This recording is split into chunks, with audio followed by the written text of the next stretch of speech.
Hello and welcome, bookworms. Welcome to this week's episode of The Consented Narrative. We are looking at The Ashes and the Star-Cursed King, which is the second one after The Serpent and the Wings of the Night, which obviously I have reviewed on this channel. So that first one. So again, as with my other books, if I'm reviewing a second one in the book, I do discuss the ending of the previous one. So spoiler alert, if you have not read, it's the titles, The Serpent and the Wings of Night. Yes, if you've not read that one yet, turn off this video, go away, watch my video for that one, read the book and everything. If you have read this one and you're wanting to know if the second one's worth it, welcome back. So so in the wake of the tournament known as the Kajari, we learn obviously at the end of the first one that Araya actually wins. She wins the Kajari. She gets her wish, but to do that she needs to kill Hrain, who genuinely she fell in love with. Like the two of them were absolutely fallen in love, and they were so happy with each other. And so she kills him, and she's heartbroken. And so when the big goddess comes down from the sky and goes, "What do you want for winning the Kajari?" she turns around and goes, "I wish he won instead of me." Now, considering that the whole first book was her going, "I need to win because I need to be like the best because I'm a human in a vampire world," and so on and so forth, she is smitten. Our girl is smitten. And to be fair, the way that Carissa Broadbent describes Hrain, I do not disagree as to why she is smitten. I am smitten. But yeah, so then Hrain comes back to, I'm calling him Hrain. Raheen, I don't know. I'm probably saying the name completely wrong. But you know what? It's fine because, you know, when you're reading fantasy, the words that you're reading, like in Harry Potter, the Mirror of Erised, I read it as Arised for so many years until the first film came out and it said Erised, and I was like, of course. That's exactly how it's supposed to be said. So honestly, if I'm saying the names wrong, bear with me. No one says the names right. You have to hear someone else say it first, so I'm just saying. But anyway, so they then get married because it turns out that Araya is actually the vampire's half human, half vampire child. So she has some skill. So when Hrain then kills her father at the end of the first book, because he then needs to take over, she then gets this mark on her back to say that she is the next heir of his clan, as it were.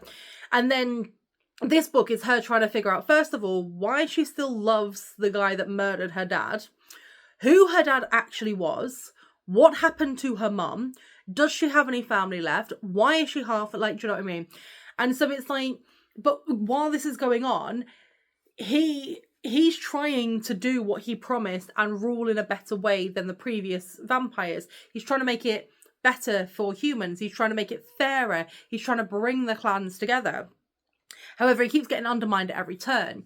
So this story, although it's not as fantastic and as brilliant as the first book, I really enjoyed it because it was them sort of like rediscovering each other, as it were, in the wake of the massive secrets.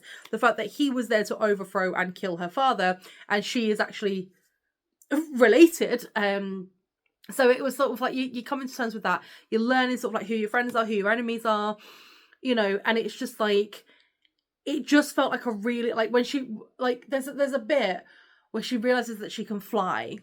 And the reason that her dad all these years ago said, you know, don't fly, isn't because he thought that it would kill her human fragile body, because he was scared that she would know, because the wings would automatically grow to stop her from dying.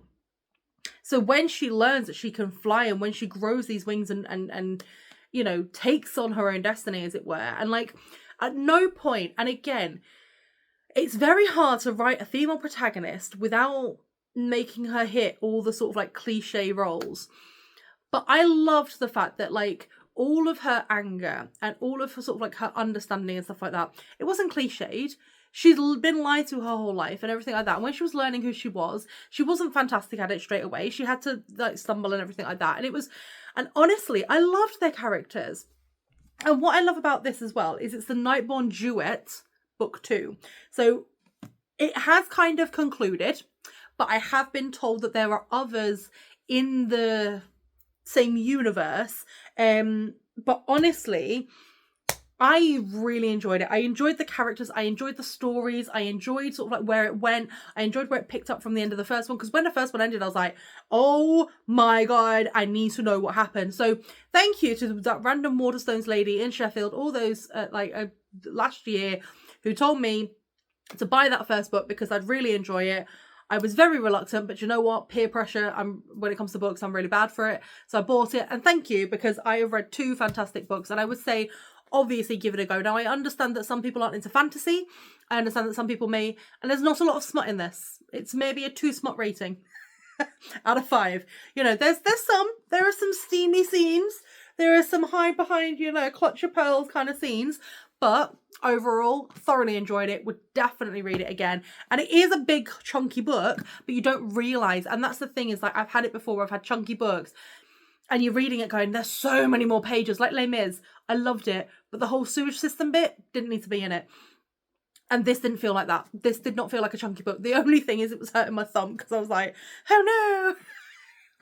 But if you've read the first one and you really enjoyed it, let me know. If you read the first one and went, you know what, I'm not going to read the second one, let me know.